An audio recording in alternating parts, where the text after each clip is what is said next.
اعوذ باللہ من الشیطان الرجیم بسم اللہ الرحمن الرحیم وما تفرقوا الا من بعد ما جاءهم العلم بغیا بینہم، اور انہوں نے تفرقہ نہیں کیا اور یہ نہیں تقسیم ہوئے مگر اس کے بعد کہ ان کے پاس علم آ چکا تھا۔ اب یہ جو اقامت دین کا دعوت لے کر حضور کھڑے ہوئے تو ایک تو ان کے مخاطبین مشرک تھے، فرمایا کہ اے مشرک، اے نبی صلی اللہ علیہ وسلم، یہ مشرکین کے لیے تو ہے ہی بہت مشکل بات کہ آپ کی بات کو قبول کر سکے۔ کبر علی المشرکین ما تدعوہم الیہ، تو بہت بعید ہے اس سے۔ البتہ آپ کو اگر یہ خیال ہو کہ یہ اہل کتاب جو ہیں یہ تو واقف ہیں اللہ سے، کتاب سے، تورات سے، انجیل سے، اور یہ تو قیامت کو بھی مانتے ہیں، فرشتوں کو مانتے ہیں، سب کچھ مانتے ہیں، یہ تو آسانی سے مان لیں گے، یہ بھی امید نہ رکھیے آپ۔ یہاں حضور کو بتایا جا رہا ہے کہ آپ ایسی توقعات نہ رکھیں، اس لیے کہ ان لوگوں نے تفرقہ ڈالا ہے جبکہ ان کے پاس حق آ چکا تھا۔ کس لیے؟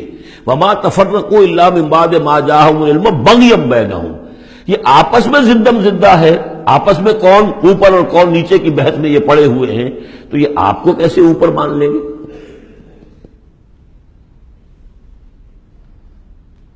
آپ کا قبلہ کیسے مان لیں گے؟ یہ ایک دوسرے کا قبلہ نہیں مانتے۔ یروشلم دونوں کا قبلہ ہے لیکن ایک نے شرقی کر لیا، ایک نے غربی کر لیا۔ جب اہل کتاب جو ہے آپس میں جھگڑ رہے ہیں، لڑ رہے ہیں، وَهُمْ يَتْلُونَ الْكِتَابَ، اور جبکہ وہ پڑھ رہے ہیں ایک ہی کتاب۔ قالت اليهود ليست النصارى على شيء وقالت النصارى ليست اليهود على شيء وهم يتلون الكتاب۔ تو اے نبی آپ کو کیسے مان لیں گے؟ توقع نہ رکھیے۔ توقع اگر ہوتی ہے انسان کو تو پھر مایوسی ہوتی ہے۔ Be prepared for the worst, پھر جو اللہ کی طرف سے آ گیا اس کے اوپر شکر ادا کیے، امید نہ رکھیے۔ امید زیادہ رکھیں گے تو جلدی مایوس ہو جائیں گے، تھک جائیں گے۔ کبر علی المشرکین، اب یہ دیکھیے اقامت دین کی جد و جہد اتنی مشکل شے ہے کہ حضور سے کہا جا رہا ہے کہ آپ جلدی کامیابی کی توقع نہ رکھیں۔ مشرکین کے لیے تو خیر یہ بہت بھاری ہے ہی، ان اہل کتاب سے بھی کوئی توقع نہ رکھیے۔ وما تفرقوا الا من بعد ما جاءهم العلم بغیا بینہم ولولا کلمۃ سبقت من ربک الی اجل مسمى، اور اگر وہ بات پہلے ہی سے تیرے رب کی جانب سے طے نہ ہو چکی ہوتی کہ ان کے لیے ایک اجل مسمى، ایک معین وقت ہے، لقضی بینہم، ان کے جو اختلافات ہیں ان کے فیصلے ابھی چکا دیے جاتے۔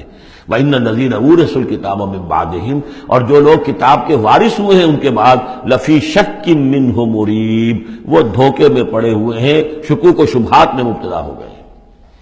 جب اللہ تعالیٰ کسی امت کو کتاب دیتا ہے اور اس امت کے اندر جو ہے پھر وہاں کے نوجوان فرض کیجئے تیسری چوتھی پانچویں نسل میں آ کر دیکھتے ہیں کہ جو اس کتاب کے عالم ہیں، پڑھنے پڑھانے والے ہیں، آپس میں دست و گریبان ہیں، لڑ رہے ہیں، ان کی زندگیوں کو بھی ہم دیکھتے ہیں تو وہ بھی اسی طرح کے دنیا دار ہیں جیسے ہم ہیں، تو ان کا اعتماد کتاب پر سے اٹھ جاتا ہے کہ ہم نے تو یہ کتاب پڑھی نہیں، انہوں نے تو پڑھی ہوئی ہے، یہ تو اس کتاب کو پیے ہوئے ہیں، اور پھر ان کا کردار یہ ہے۔ تو کیا ہے اس کتاب میں؟ پھر ذرا نوٹ کیجئے اس کو۔ وَإِنَّ الَّذِينَ أُورِثُوا الْكِتَابَ مِن بَعْدِهِمْ لَفِي شَكٍّ مِّنْهُ مُرِيبٍ، ان کے اندر شکوک و شبہات، ریب پیدا ہو جاتے۔ فَلِذَٰلِكَ فَادْعُ، فَلِذَٰلِكَ فَادْعُ، تو اے نبی آپ اسی کی دعوت دیتے رہیے، دیتے رہیے۔ ذالکہ کا اشارہ کدھر ہوگا؟ ان اقیم الدین، اقامت دین کی دعوت دیتے رہیے، دیتے رہیے۔ وَاسْتَقِمْ كَمَا أُمِرْتَ، آپ کو اقامت دین کا حکم دیا گیا ہے، دین کو غالب کرنے کی جد و جہد کے لیے آپ کو بھیجا گیا ہے، آپ اسی پر جمے رہیے۔ Never settle for anything less, یہ تو چاہیں گے کمپرومائز کرنا، وَدُّوا لَوْ تُدْهِنُوا فَيُدْهِنُونَ، یہ کافر تو چاہیں گے کہ آپ ذرا نرم پڑے تو وہ بھی نرم پڑ جائیں، لیکن آپ نہیں، آپ کھڑے رہے۔ الحق من ربکم، سورہ کہف میں ہم پڑھ چکے ہیں، الحق من ربکم فمن شاء فلیؤمن ومن شاء فلیکفر، یہ حق ہے تمہارے رب کی طرف سے، جو چاہے پورے پر ایمان لائے، جو چاہے چھوڑ دے، دفع ہو جائے۔ اللہ کو تمہاری ضرورت نہیں ہے، تمہیں اللہ کی ضرورت ہے۔ فلذلک فادع واستقم کما امرت ولا تتبع اهواءهم، ان کی خواہشات کی پیروی نہ کیجیے۔ یہی بات ہے جو پھر آگے سورہ بقرہ میں آئی، آگے اس لیے کہہ رہا ہوں کہ نازل تو بعد میں ہوگی نا، ابھی 5-6 سال کے بعد نازل ہوگی سورہ بقرہ۔ لن ترضى عنك اليهود ولا النصارى حتى تتبع ملتهم، اے نبی یہودی اور نصرانی آپ سے راضی نہیں ہوں گے جب تک کہ آپ ان کی پیروی نہ کریں۔ وہ تو کہیں گے ہمارے پیچھے چلو، ہماری گدیاں ہیں، ہماری خانقاہیں چلی آ رہی ہیں، ہمارے مدرسے ہیں، ہمارے یہاں پہ یہ جو ہے مسندیں ہیں ہمارے پیچھے چلو، ہم تمہارے پیچھے کیوں چلیں؟ بڑی اہم ہے یہ 3 آیتیں، بڑی اہم ہے، بڑی اہم ہے۔ شرع لکم من الدین سے شروع ہو کر اور یہ 15ویں آیت، ان فلذلک فادع واستقم کما امرت ولا تتبع اهواءهم وقل آمنت بما انزل اللہ من کتاب، اور کہہ دیجئے کہ میرا ایمان تو ہے اس کتاب پر جو اللہ نے نازل کی ہے۔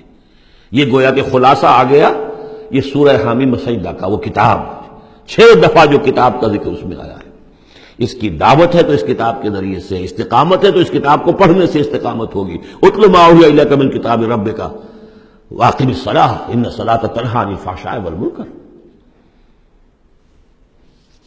وَأُمِرْتُ لِأَعْدِلَ بَيْنَكُمْ، اور کہہ دیجئے مجھے حکم ہوا ہے تمہارے مابین عدل قائم کروں۔ تم مجھے کوئی واعظ نہ سمجھو، واعظ گو، واعظ قصہ گو، واعظ کہنے کے لیے آئے، اچھی باتیں کہیں، لوگ بھی گردن جھکا کے سن لیتے ہیں، یہ بھی واعظ کہہ کے چلے جائیں گے، کچھ خدمت کر دیں گے ان کی، اللہ اللہ خیر صلی اللہ، ایک محفل ہم نے منعقد کر لی، ثواب ہو گیا۔ حضور نے فرمایا مجھے حکم ہوا ہے عدل قائم کروں، جیسے کہ حضرت ابو بکر نے کہا تھا، لوگوں جب بیعت خلافت ہوئی ہے تم میں سے ہر کمزور میرے نزدیک قوی ہوگا جب تک کہ اسے اس کا حق دلوا نہ دوں، اور ہر قوی ضعیف ہوگا جب تک کہ اسے حق وصول نہ کروں۔ عدل کو قائم کرنے کے لیے مجھے بھیجا ہے۔ وَأُمِرْتُ لِأَعْدِلَ بَيْنَكُمْ اللہ ربنا وربکم، ویسے اللہ ہمارا بھی رب ہے تمہارا بھی رب ہے، لنا اعمالنا ولکم اعمالکم، ہمارے لیے ہمارے اعمال ہے تمہارے لیے تمہارے اعمال ہے، لا حجت بیننا، آپس میں حجت بازی کرنے کا کوئی فائدہ نہیں۔ اللہ یجمع بیننا، اللہ ہمیں جمع کر دے گا، یا تو اس دنیا میں جمع کر دے گا۔ یہ ان لوگوں سے بات کہی جا رہی ہے جو کچھ نسبتاً قریب ہوتے ہیں، تو کہتے ہیں نہیں اس طرح نہ کرو، اس طرح کر لو، مقصد تو تمہارا ٹھیک ہے، طریقہ کار یہ نہیں، یوں کرو۔ کہیے بھائی دیکھیے ہمارے سامنے جو طریقہ کار ہے ہم اس پر کام کر رہے ہیں، ہمیں وہی صحیح معلوم ہو رہا ہے، آپ کو کوئی اور اچھا لگتا ہے آپ اس پر کام کیجیے، اس میں حجت بازی کی کیا ضرورت ہے؟ آپ بھی مخلص ہیں ہم بھی مخلص ہیں، مقصد ہمارا ایک ہے، آج نہیں تو کل جمع ہو جائیں گے۔ یا آپ پر واضح ہو جائے گا کہ ہمارا طریقہ کار غلط تھا، یا ہم پر واضح ہو جائے گا کہ ہم نے جسے صحیح سمجھا تھا وہ غلط تھا، جڑ جائیں گے۔ جب تک آپ سمجھ رہے ہیں کہ آپ کا طریقہ کار صحیح ہے، ہم سمجھتے ہیں کہ ہمارا طریقہ کار صحیح ہے، آپ اس پر عمل کیجیے، ہم اس پر عمل کریں گے۔ اللہ ربنا وربکم لنا اعمالنا ولکم اعمالکم لا حجت بیننا وبینکم اللہ یجمع بیننا، اللہ ہمیں جمع کر دے گا، آج نہیں تو کل، کل نہیں تو پرسوں۔ جیسے منی سے چلتے ہیں قافلے، لاکھوں قافلے ہوتے ہیں جو چلتے ہیں، اور وہ 8 9 10 سڑکیں ہیں، سڑکیں کیا ہیں، وہ سب کے سب فٹ بال کے گراؤنڈز ہیں، چل رہے ہیں قافلے، لیکن سب سڑکیں جو ہیں وہ کنورج کر رہی ہیں عرفات پر۔ جیسے جیسے قافلے بڑھ رہے ہیں وہ سڑکوں کے مابین فاصلے کم ہو رہے ہیں۔ تو اگر تو ہماری منزل واقعی اقامت دین ہے تو چاہے ہم اس سڑک سے آ رہے ہیں چاہے اس سڑک سے آ رہے ہیں، آگے پہنچ جائیں گے۔ اللہ یجمع بیننا، میدان عرفات میں تو ہم جمع ہو جائیں گے نا۔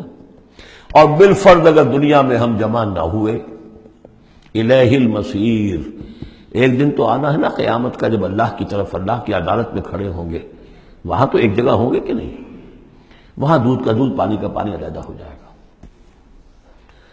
والذین یحاجون فی اللہ من بعد ما استجیب لہ حجتہم داحضۃ عند ربہم، اور وہ لوگ جو اللہ کے بارے میں حجت بازی ہی میں لگے رہے اس کے بعد بھی کہ بہت سے لوگوں نے اس کی دعوت پر لبیک کہہ دی ہے، یعنی السابقون الاولون میدان میں آ گئے ہیں، اور اب تو انتظار ہے کہ والذین تبعوہم بإحسان، اب لوگ آئیں، جوق در جوق آئیں، فوج در فوج آئیں، لیکن جو لوگ اب بھی کھڑے ہوئے حجت بازی کر رہے ہیں، حجتہم داحضۃ عند ربہم، ان کی حجت بازی ان کے رب کے نزدیک بالکل پسپا ہے، پادر ہوا ہے، اس کی کوئی حیثیت ہی نہیں۔ وعلیہم غضب، اور ان پر اللہ کا غضب ہے، ولہم عذاب شدید، اور ان کے لیے سخت عذاب ہے۔ صدق اللہ العظیم۔